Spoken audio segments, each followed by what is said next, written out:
Good morning students. Mathematics online classes में एक बार फिर से आपका स्वागत है। देखिए, शुरू करें आज की क्लास। तो अपन एक आपके समझ में आ गया होगा मेथड की कौन से प्रकार के क्वेश्चन पढ़ रहे हैं। वो मूल बिंदु पे है ना, सतत है या नहीं है, आंशिक अवकलज विद्यमान है या नहीं है, और अवकलनीय है। अवकलनीय बोल दो चाहे संपूर्ण अवकलनीय बोल दो, ये तीन कंडीशन पे आधारित है वो क्वेश्चन अपन पढ़ रहे हैं। और आज अपन इसको समाप्त कर देंगे, हो सकेगा वहां तक।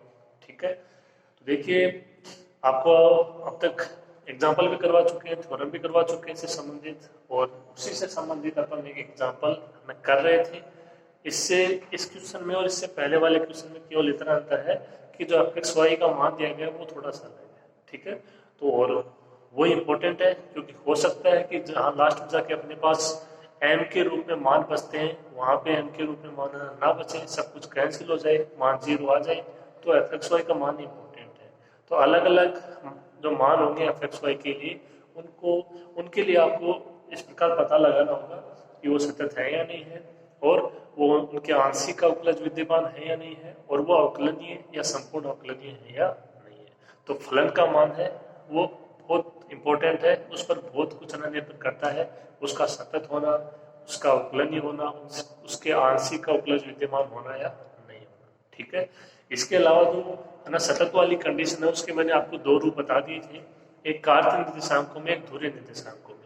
तो यहाँ पे लगभग जो क्वेश्चन है वो ध्रुवीय निर्देशांकों में लेके किए गए हैं, और उसका कारण ये है कि मान आ जाते हैं sin थीटा और cos थीटा के रूप में, और जो कि होते हैं लेस देन इक्वल टू 1, तो आसानी से मान डिफाइन हो जाता है।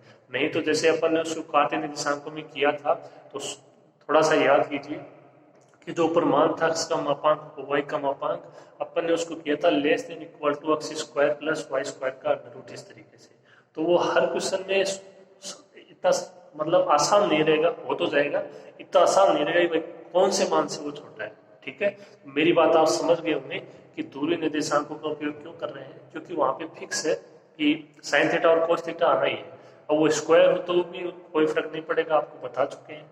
ठीक है, तो ये कंडीशन थी ना सतत वाली। तो ये सारी चीजें आपके दिमाग में होनी चाहिए, तभी जाके क्वेश्चन हो पाएगा। ओके, ये क्वेश्चन था जो अपन कर रहे थे। एफ एक्स वाई का मान दिया गया था x y square upon x square plus Y square और 0, ये मूल बिंदु पर, और ये मूल बिंदु के अतिरिक्त कोई भी बिंदु पर, जैसे अपन लेते हैं एच और के, उस तरीके से।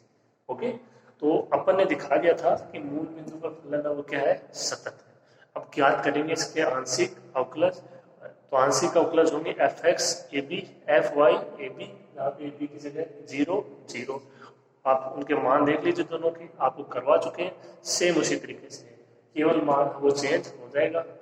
यानी क्या यहाँ पे इस मान के लिए कोई फर्क पड़ेगा या नहीं पड़ेगा, देखिए।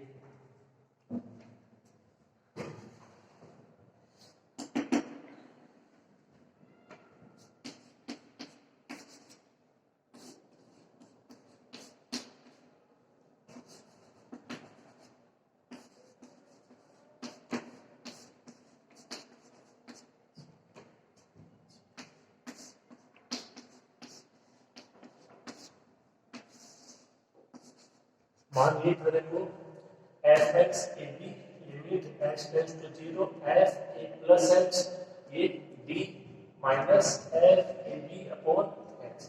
फिर दूसरा आएगा, उसमें ए ऐसे का असर रहेगा, बी प्लस की हो जाएगा, ये ऐसे कैसे एच की जगह जी। अब यहाँ पे ए और बी जो आपका पॉइंट होता है वो कौन सा पॉइंट है, मूल बिंदु है, 0 0 है, तो यहाँ पे ए की जगह 0, ये भी 0, ये 0 0 अपॉन एच। इसका मान तो दिया गया 0, इसका मान आपको इसकी सहायता से अप्लाई करना होगा। देख लीजिए, एक्स की जगह रिप्लेस होगा या वाई की जगह।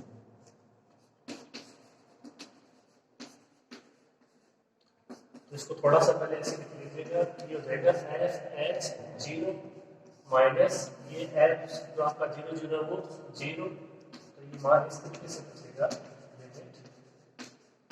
H tends to 0 f h 0 upon. अब इसका मान कहाँ रखोगे, ध्यान से रखोगे, क्यों, क्योंकि एक्स की जगह क्या है, एच है, 0 नहीं। ठीक है, दोनों 0 होंगे, तभी ये मान रखोगे जैसे कि यहाँ पे रखा है।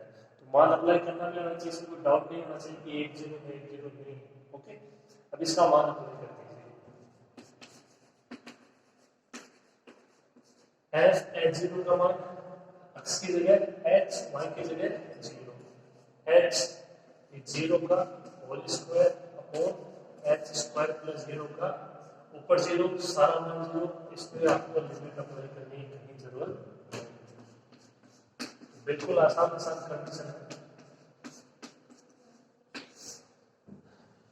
ये। इसका इसके सापेक्ष आंशिक अवकलज एफ एक्स जीरो जीरो का मान क्या आ गया, zero.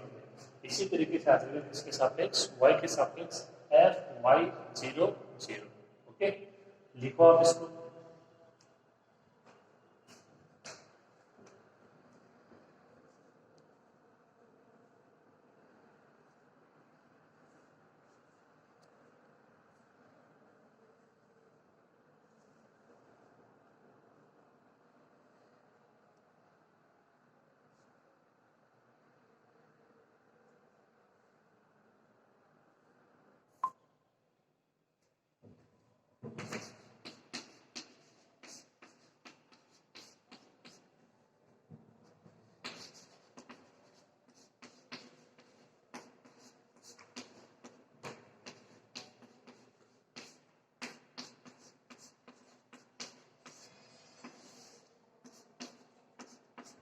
F y zero zero, देखिए मान आपने जितना आप इनको लिखोगे, लेकिन सही तरीके से लिखोगे, देखो यहाँ पे अगर देख देख के लिखते हो तो इसका कोई मतलब नहीं है।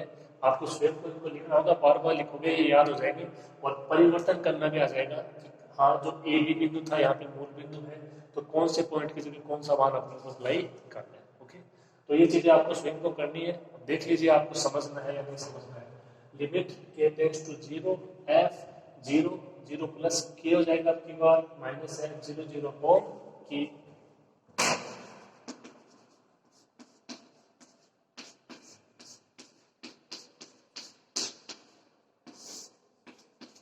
एफ ये हो जाएगा जीरो के, इसका मान जीरो अपॉन के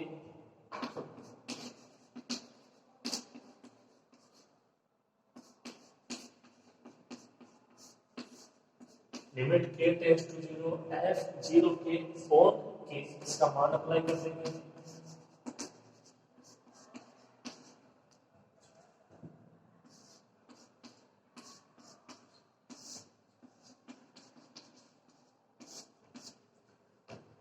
ये इसका मान अप्लाई हो जाएगा, साथ में के भी है, लेकिन इसका कोई फर्क नहीं रहेगा। जैसे पहले वाले में शायद एच मैंने नहीं दिखाया तो आप एच को लिख लेना, लेकिन कोई फर्क नहीं रहेगा क्योंकि ऊपर जीरो है, सारा मान क्या हो जाएगा, जीरो।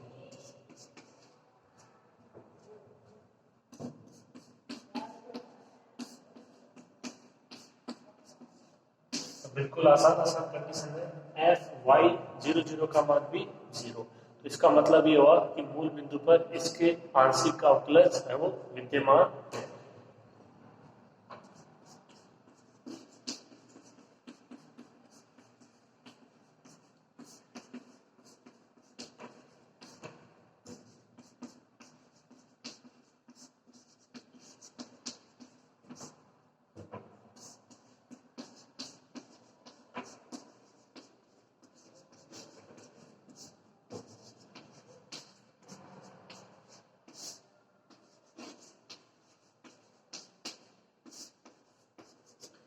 दिए गए फलन एफ एक्स वाई के मूल बिंदु जीरो जीरो पर आंशिक अवकलज विद्यमान।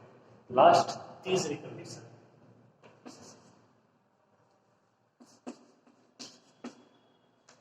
यहां तक लिखिए आप, फिर अपन ऊपर शुरू से करते हैं। यहां तक लिखिए एक बार।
इसका अपने को मान ज्ञात करना है, ठीक है।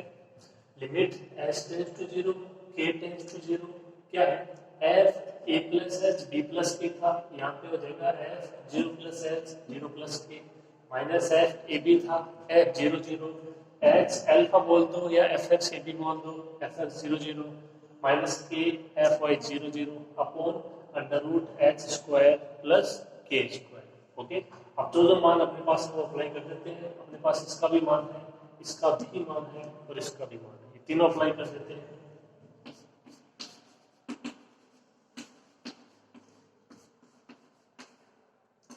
और ये क्या हो जाएगा, H k minus zero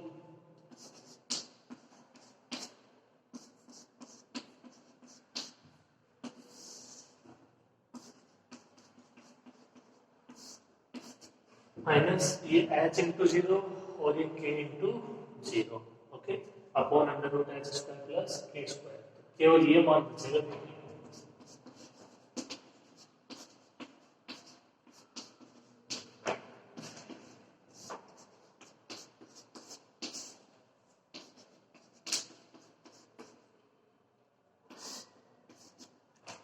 limit H tends to zero, के tends to zero, f h k upon under root H square plus के स्क्वायर,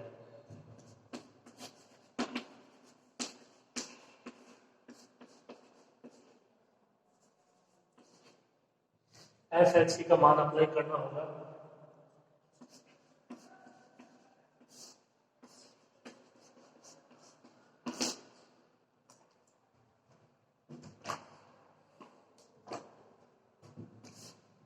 एफ एच का मान हो जाएगा एफ एक्स वाई से एच के स्क्वायर और एच स्क्वायर प्लस के स्क्वायर, साथ में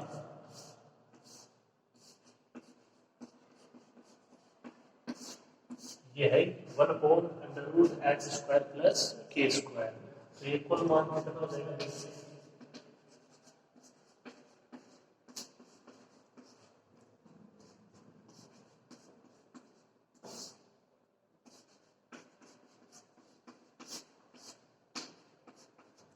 limit H tends to zero, के टेंड्स टू जीरो, ऊपर बचेगा h into k square upon में एच स्क्वायर प्लस के स्क्वायर की power one, one by two, तो थ्री बाई टू, ओके। आप इसे अप्लाई कर देंगे कि जो आपका पॉइंट है वो मूल बिंदु की ओर अग्रसर है, तो वो एक सरल रेखा y बराबर एम एक्स के अनुदिश अग्रसर है, और देख लेते हैं क्या मान आता है, ओके। लिखो आप इसको, ये मान आपको पता होना चाहिए, अब आपने इतनी बार लिख ली है, इंट्रोडक्शन और करवा देंगे अभी, तो ये आपके अच्छे से क्लियर हो जाना चाहिए, ठीक, लिख लो आप इसको।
यदि बिंदु H की सरल रेखा y is equal to M x के अनुदिश मूल बिंदु जीरो जीरो की ओर अग्रसर हो तब, व्यक्ति आपके पास मान है y बराबर एम एक्स, और जो आपका ये बिंदु है ये आप समझ सकते हो कि इस रेखा पर स्थित है, इस रेखा पर स्थित है, तो इस रेखा के समीकरण को संतुष्ट करेगा, तो क्या हो जाएगा ऐसे, k is equal to M x,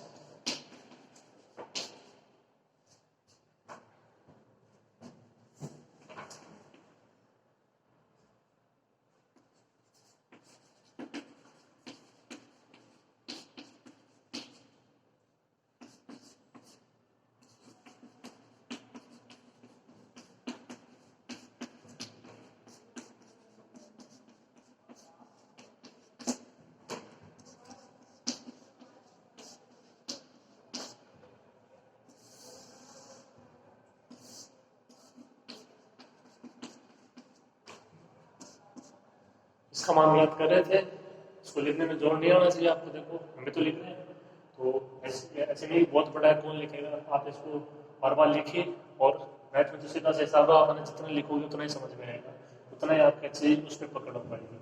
देखिए अपन मान अप्लाई कर देते हैं इस पर।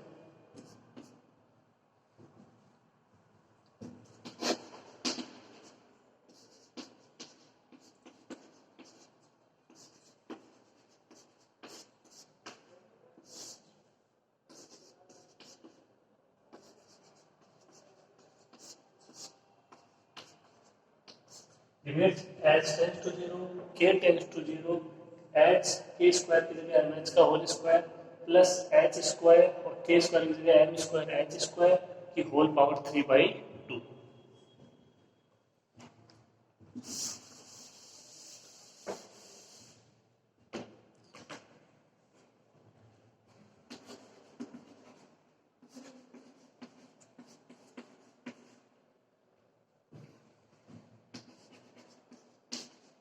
ये हो जाएगा m स्क्वायर h क्यूब और नीचे से h स्क्वायर कॉमन आएगा और उसकी पावर है 3/2। तो ये कॉमन आ जाएगा, h स्क्वायर की पावर 3/2 बच जाएगा 1 प्लस m स्क्वायर की पावर 3/2। ये स्क्वायर से कैंसिल, h क्यूब यहाँ पे आपने ठीक को बता देना कि इसमें नहीं है।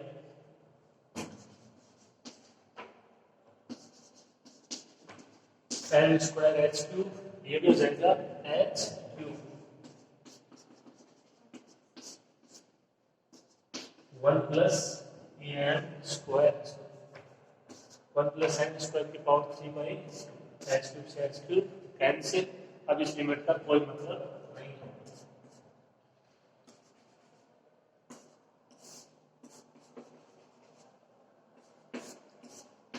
m square upon 1 plus m square की होल पावर 3/2 और जो कि m पर आश्रित है।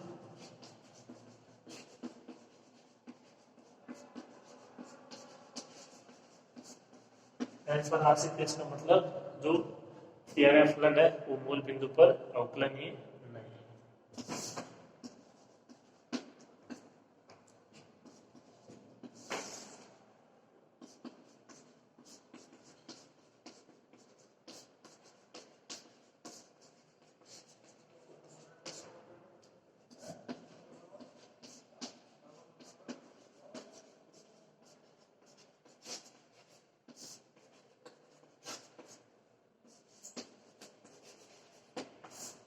फलन fxy है वो मूल बिंदु 0 0 पर अवकलनीय नहीं। ओके, कंप्लीट कीजिए और करते हैं क्वेश्चन।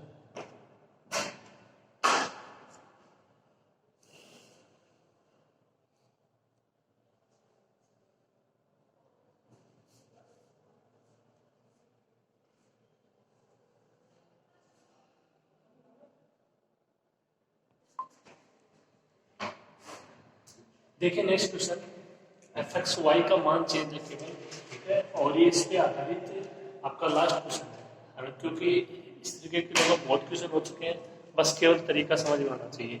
तो बहुत ज़्यादा क्वेश्चन करने का मतलब नहीं है। जो फलन fxy के हैं, जो मान है वो अलग अलग अपने ले लिए हैं, हो सके उतने। इम्पोर्टेंट ये है कि क्या आपके तरीका समझ में आया है, ठीक है। अगर तरीका समझ में नहीं आया है तो आप चाहे कितना भी क्वेश्चन कर लो, कोई भी मतलब नहीं है, ठीक है। तो लगभग 2-3 क्वेश्चन हो गए हैं, बहुत है। ओके, तो आज की क्लास में इसको अभी कंप्लीट करेंगे। देखिए fxy का मान दे रखा है वही दो प्रकार से है। ये चेंज है x cube minus Y cube upon x square plus Y square, ठीक है। कंडीशन सारी वही है, प्रूव करवा रहा है कि मूल बिंदु पर सतत है और अवकलन ये नहीं है। देखिए कर देते हैं इसको।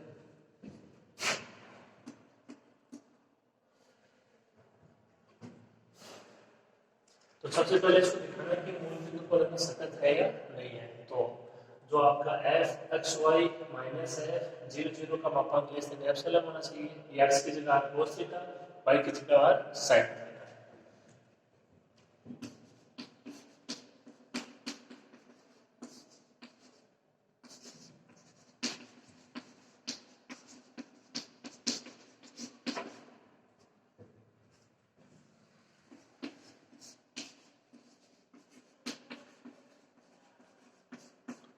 एफ एक्स वाई की जगह f r cos theta r sine theta. आप इसको एफ आर थीटा भी लिख सकते हो, प्रतीक चिन्ह के रूप में मैं आपको बता चुका हूँ, गलत नहीं माना जाएगा।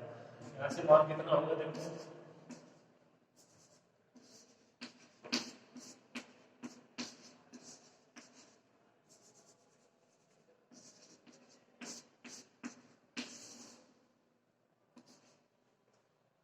इसका तो आर स्क्वायर है, तो एक्स की जगह r cos theta cube minus r sine theta cube upon r square. यहाँ से क्या कॉमन आ जाएगा, are cube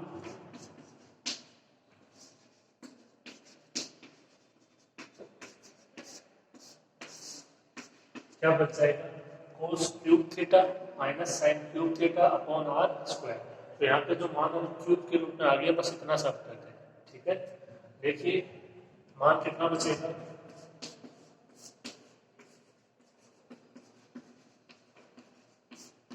F r cos theta r sine theta,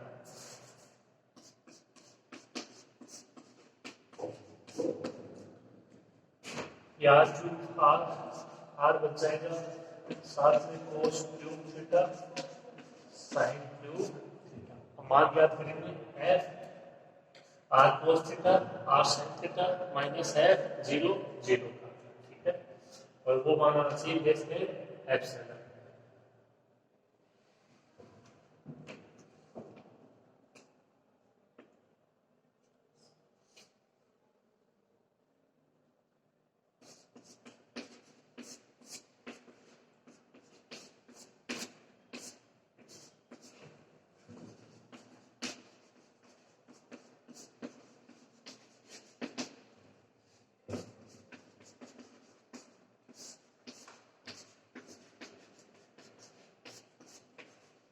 condition same चल रही है, इसको आप आसानी से लिख दोगे, एक्स वाई माइनस जीरो का मापांक लेस देन डेल इस प्रकार है कि x square plus Y square का रूट लेस देन डेल, या इसको क्या लिख सकते हो, आर का मापांक लेस देन डेल, ओके। और उसको हल करते हैं, सेम क्वेश्चन है। अगर आप इसको स्वयं करना चाहो तो पहले आप इसको स्वयं करके देख लीजिएगा, उसके बाद में इसको मिलान करवा लीजिएगा कि आपने इसको कितना सही किया है या नहीं किया है, आपको पता लग जाएगा आपने कितना समझ में है, ठीक है। लिख लीजिए, नोट कर लो इसको।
आपको मान किसका ज्ञात करना पता ही है, एफ आर कोस थीटा और sign theta minus f zero zero का मापांक। इसका मान अपन ने ज्ञात कर लिया अलग से, r cos cube theta minus sine cube theta वो दिया हुआ है zero.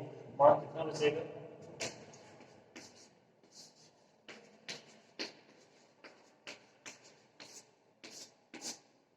Are into cos cube theta minus sine cube theta. दो पद है, एक आर है एक cos cube theta minus sine cube theta, दोनों के अलग अलग लगोगे मापांक लेस देन इक्वल टू।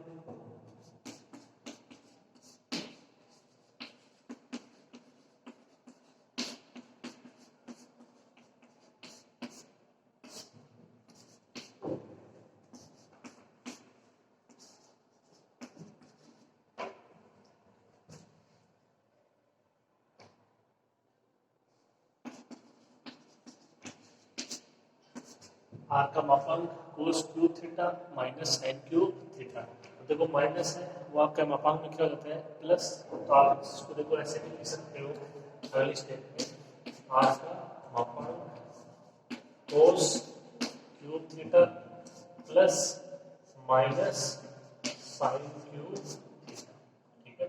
इसको आप चाहो प्रकार समझ सकते हो।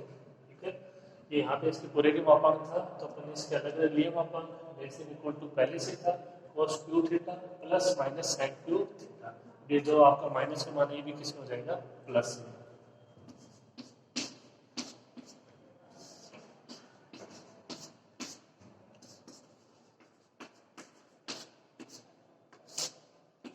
आर का मापांक इनटू में cos cube theta plus sign cube theta, दोनों का मापांक। ठीक है, अब आप जानते हो जैसे साइन थीटा का मापांक है वो क्या है, less than equal to 1 and cos theta का मापांक है लेस देन इक्वल टू 1। तो क्यूब करोगे तब भी वो क्या रहेगा, 1 ही रहेगा। कल स्क्वायर किया था, आज क्यूब करके देख लीजिए, 1/2 है, उसको क्यूब करोगे 1/8, एक से छोटा ही आएगा। और अगर एक बराबर है तो इनकी क्यूब करो, 4 करो, एक ही आना है। बात समझ में आ गई होगी आपकी।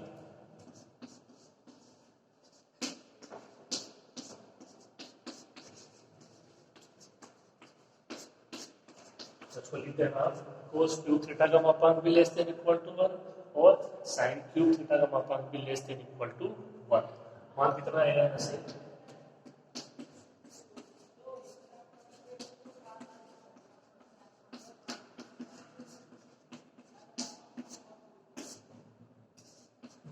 Less than equal to r का मापांक और आर का मान कितना है, लेस देन डेल। ओके,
ये कंडीशन आ जाएगी अपनी fxy माइनस f0 का मापांक लेस देन एप्सिलॉन, जहां पे x की जगह cos थीटा है, y की जगह sin थीटा है।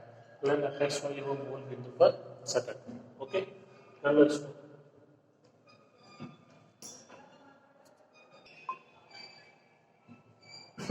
इसमें थोड़ी मिस्टेक हुआ है, उसको सही करने दीजिए। कैसे, ये cos क्यूब थीटा का मापांक आप इसकी जगह रखते हो 1, sin क्यूब थीटा का मापांक इसकी जगह रखते हो 1, तो ये मान लीजिए आप यहाँ पे रखते हो। हालांकि जो कंडीशन है वो सेम है, जैसे इक्वल टू, तो r का मापांक का उसके साथ मान क्या आएगा, 1 प्लस 1। ये इंटू में है 1 प्लस 1, तो मान कितना हो जाएगा, देखो r का मापांक इंटू 2 मान। ठीक है, तो यहाँ पे ये क्या होगा, लेस देन 2 डेल आ जाएगा। क्या आएगा, लेस देन 2 डेल आएगा। अब आपको देखो थोड़ा सा यहाँ से सोच लेना है कि डेल की जगह ऐसा कौन सा मान रखें ताकि एप्सिलॉन आ जाए। डेल की जगह ऐसा कौन सा मान रखोगे ताकि एप्सिलॉन आ जाए। अब तक देखो अपने पास केवल डेल था, तो डेल की जगह एप्सिलॉन लिख दिया। एप्सिलॉन और डेल है वो स्वेच अचर है, और जिनमें डेल है वो एप्सिलॉन पर डिपेंड है। तो अब आपको जो डेल की जगह आपको कुछ ऐसा मान रखना है ताकि एप्सिलॉन आ जाए। तो ये 2 है, तो इसका मतलब 2 अपॉन में आना चाहिए, ताकि 2 से 2 कैंसिल हो जाएगा। तो डेल का मान क्या लेंगे अब, एप्सिलॉन बाई 2। ये अकॉर्डिंग टू जो आपकी कंडीशन आती है उस पर निर्भर करता है। देखो कोई फिक्स नहीं कि हर बार डेल बराबर एप्सिलॉन में लिया जाएगा। अब यहाँ पे 2 आ गया, 2 मान लो 3 आ जाता तो एप्सिलॉन बाई 3 ले लेते। ओके, तो इस तरीके से थोड़ा सा यहाँ पे इसमें चेंज है, इसीलिए क्वेश्चन आपको करवाया है। तो आपको स्वयं को इसमें समझना होगा, देखो स्वयं को परिवर्तन करना होगा कि जो डेल है उसकी जगह यहाँ पे मान आपको क्या लेना है, एप्सिलॉन बाई 2। तो क्या आ जाएगा, देखो del is equal to epsilon by 2, और वो ग्रेटर देन 0 है, क्योंकि एप्सिलॉन ग्रेटर देन 0 है, तो एप्सिलॉन बाई 2 भी क्या होगा, ग्रेटर देन 0 ही होगा। ठीक है, तो यहाँ से क्या आ जाएगा, देखो f r cos theta minus f r sine theta minus f 0 0 less then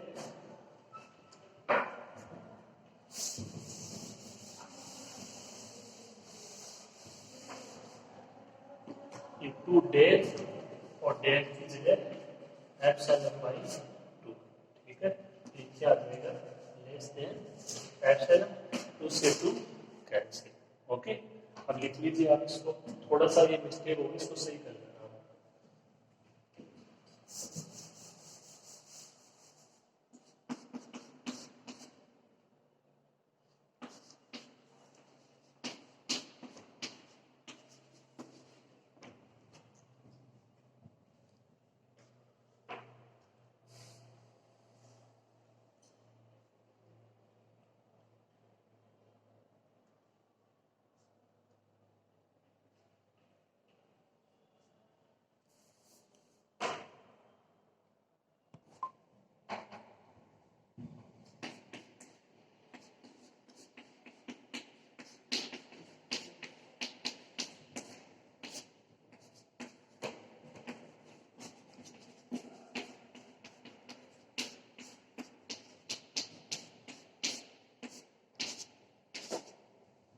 तो एक लाइन लिख देना यहाँ पे,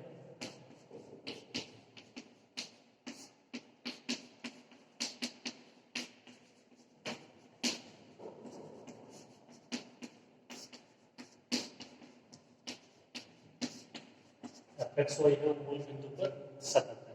अब इसके आंशिक अवकलज में बात कर लेते हैं।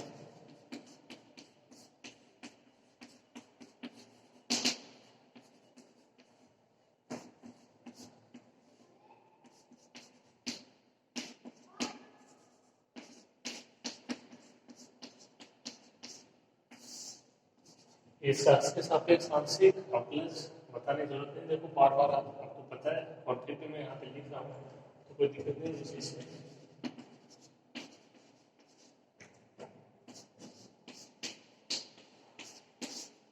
F H zero same condition आ रही है, पहले जो फलन का मान है वो अप्लाई करोगे तो थोड़ा सेम हो जाएगा।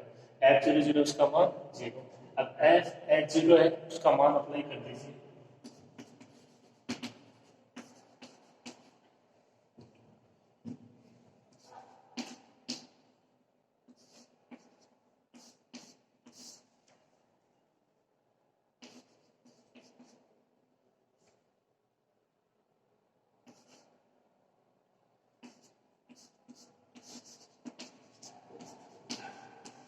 तो ये था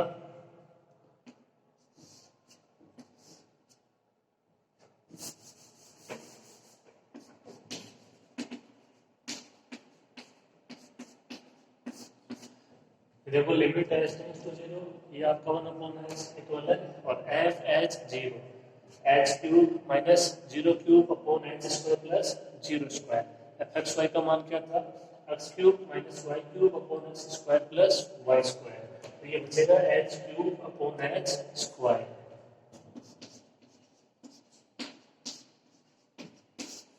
H cube upon H cube 1, तब की बार मान है वो आपका 0 नहीं आएगा, 1 आएगा, लेकिन अपने को तो इतना दिखाना कि उसका अस्तित्व है, वो इन्फिनिटिव नहीं है, यानी वो विद्यमान है।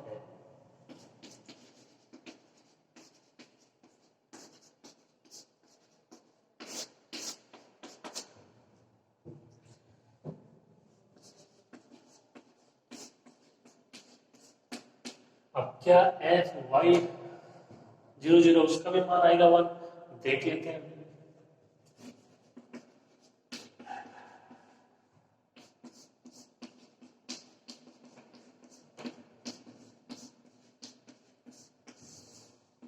ये इसका फॉर्मूला,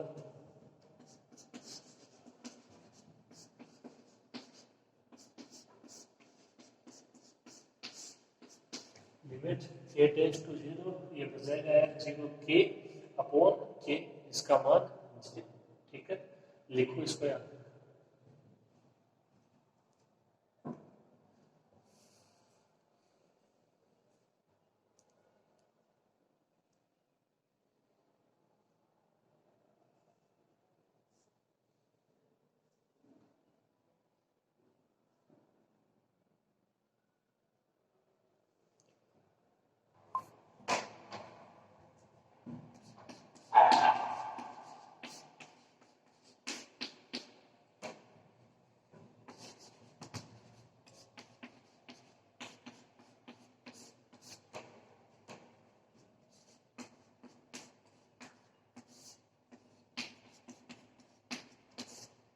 तो यहाँ पे एफ जो आपके जीरो की उसका मान हो जाएगा अकॉर्डिंग टू जो आपको मान दिया गया उसके अनुसार 0³ minus k³ upon 0² plus k²।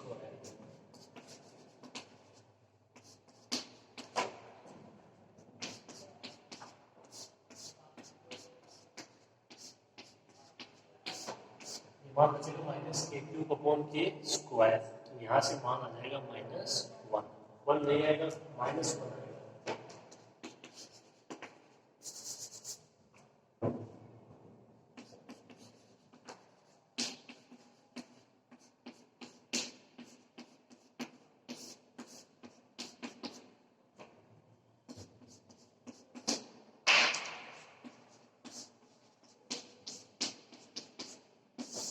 F x जो 0 0 उसका मान 1, एफ वाई 0 0 उसका मान -1।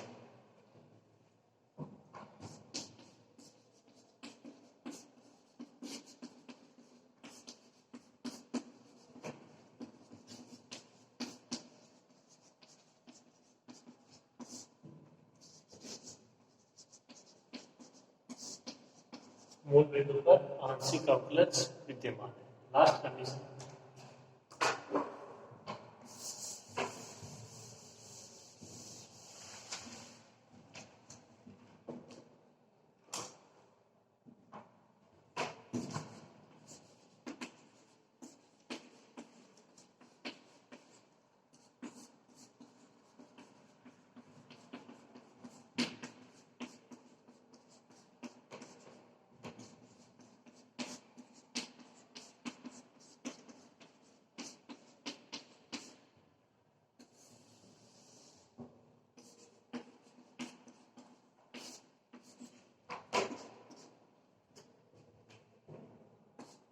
ये संपूर्ण अवकलनता की परिभाषा मान अप्लाई कर देते हैं। देखिए इसमें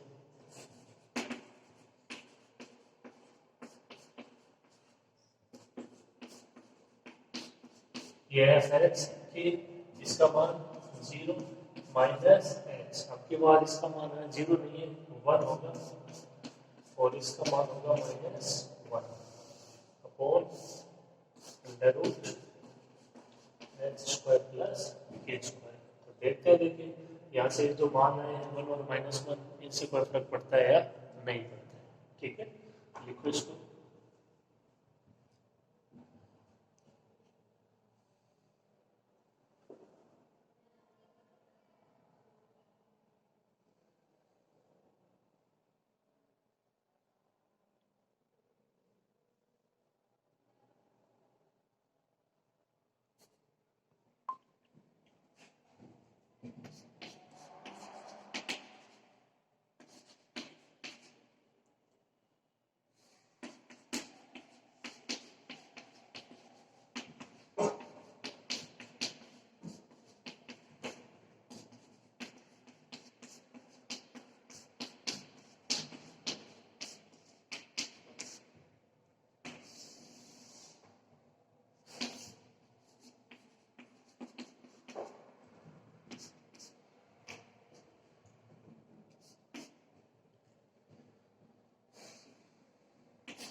इसको एक बार अलग ले लेंगे। 1 upon √h² plus k²।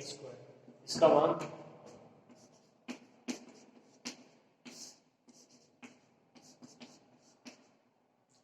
h³ minus k³ upon h² plus k²।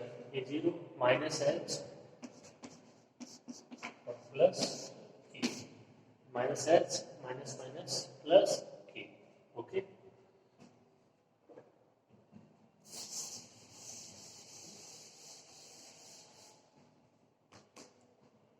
अब इसको थोड़ा सा हल करते हैं। देखिए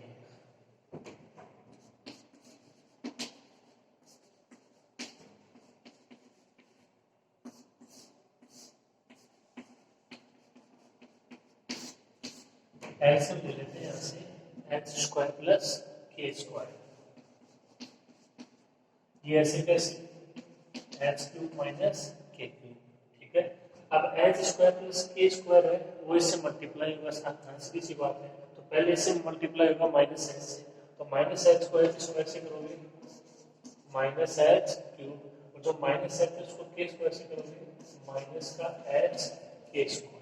अब जो के है वो होगा एच स्क्वायर से, तो प्लस का एच स्क्वायर के और प्लस का ये के। कैलकुलेशन करनी पड़ेगी आपको।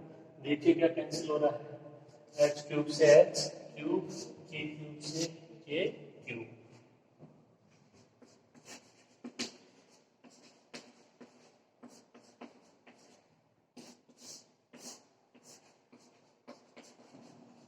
One upon under root H square plus के स्क्वायर। अब देखिए माइनस एच के square plus H square K, तो जो प्लस वाला उसको एक बार पहले लिख लीजिए, एच स्क्वायर के माइनस एच के square upon H square plus के स्क्वायर। ओके, लिखो यहाँ।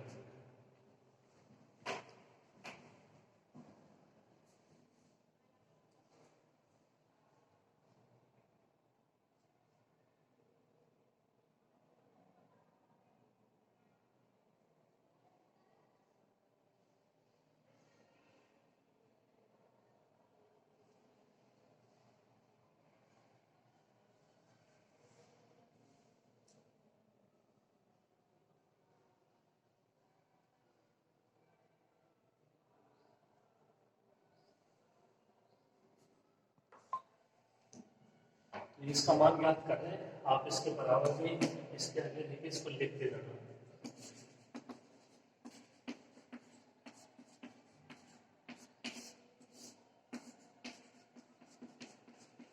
One upon under root H square plus के स्क्वायर। यहाँ से देखिए एच स्क्वायर के और एच के स्क्वायर, तो यहाँ से कॉमन आ जाएगा एच के, एच के कॉमन आएगा, ये बच जाएगा H minus upon H square plus के स्क्वायर। अब ये अधिकतम हल हो चुका है, आप इसको ऐसे भी लिख सकते हो।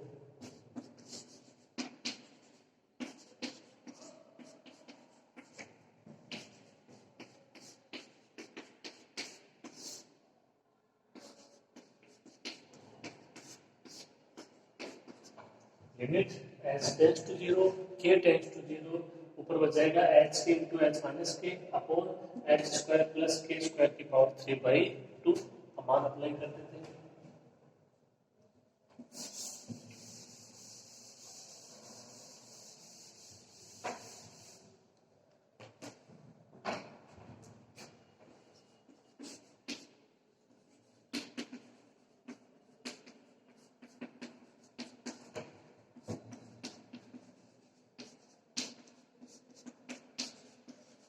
ये भी संरेखा y is equal to M X ले, ये इसको k is equal to M X ले। और ये आप क्यों लेते हो, दो क्वेश्चनों में मैं आपको इसके लैंग्वेज बता चुका हूँ कि जो आपका बिंदु एच के है वो संरेखा y बराबर एम एक्स के बिंदु से वो मूल बिंदु की ओर अग्रसर हो रहा है। ठीक है, आपके समझ में आ गया होगा, बस आपके समझ में आना चाहिए, उसके बाद तो केवल मान अप्लाई करना होता है। तो यहाँ देखिए क्या मान क्या प्राप्त होगा, limit h tends to 0, k tends to 0, h की जगह mh h minus mh upon h square plus m square h square की पावर 3/2। h यहाँ से कॉमन आ जाएगा, h स्क्वायर h क्यूब हो जाएगा, तो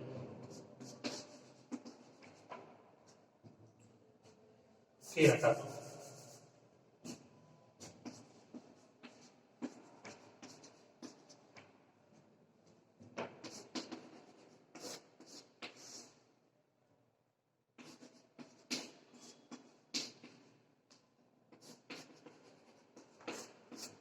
लिमिट h टेंड्स टू 0, ये h स्क्वायर, एक h यहाँ से आ जाएगा h cube, and h cube 1 minus m, यहाँ से h स्क्वायर कॉमन की पावर 3/2, क्या बचेगा 1 प्लस m स्क्वायर की पावर 3/2। ठीक है, थोड़ा सा और है, कर लो इसको।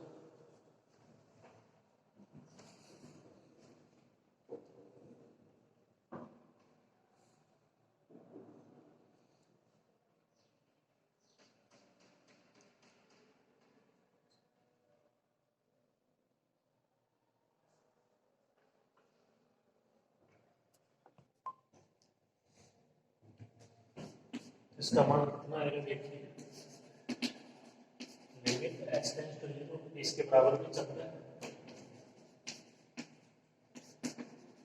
mh cube 1 minus m upon ये h क्यूब हो जाएगा 1 plus m square, h cube से h क्यूब कैंसिल, केवल m बचा यहाँ से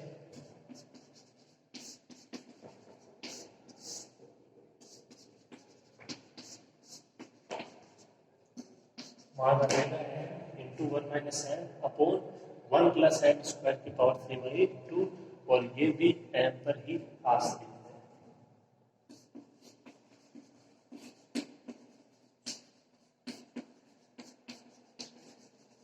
जो कि m पर आश्रित अर्थात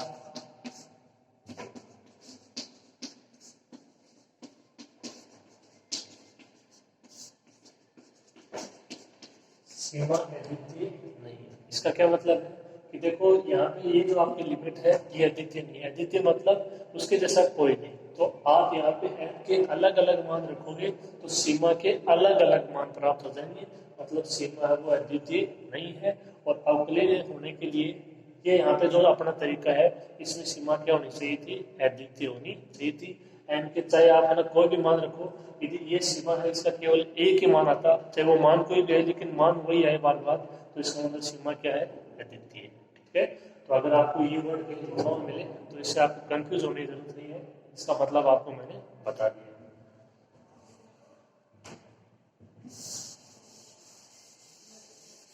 और सीमा अद्वितीय नहीं मतलब मूल बिंदु पर अवकलनीय नहीं।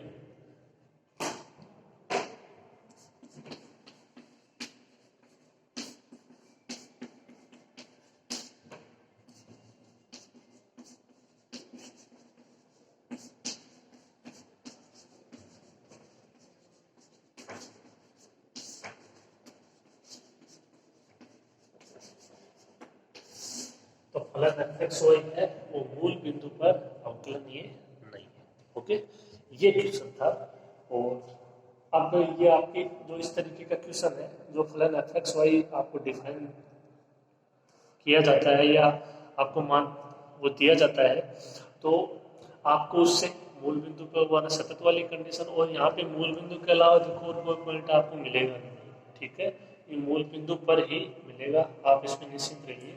तो मूल बिंदु पर आपको सतत, आंशिक अवकलज और संपूर्ण अवकलनीय या अवकलनीय ये तीनों कंडीशन ज्ञात करनी आनी चाहिए।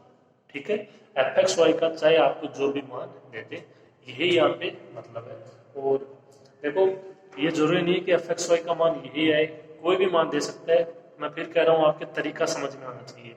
अगर तरीका समझ में आ गया तो fxy का कोई भी मान दे दे अपन उसको हल कर लेंगे और देख लेंगे कि उसका। अब अगर मान लो यहाँ पे जो मान है जो m है वो यहाँ पे m होता नहीं, मान लो कैंसिल हो जाता और इसका मान आ जाता है 0, जो ये संपूर्ण अवकलनीय है इसका मान क्या जाता, यह जाता 0, m के ऊपर डिपेंड नहीं होता, तो वो अवकलनीय हो जाता। ठीक है, तो मेरे कहने का मतलब ये है ये तीन कंडीशन है अपनी, कौन कौन सी, एक तो ना सतत वाली, दूसरी आंशिक अवकलज और संपूर्ण अवकलज। इन तीनों कंडीशनों को अच्छे से दिमाग में बैठा लीजिए, आपका क्वेश्चन हो जाएगा। ओके, समझ में आ गया होगा। आज की क्लास में इतना ही, मिलते हैं नेक्स्ट क्लास में, तब तक के लिए नमस्कार, पढ़ते रहिए।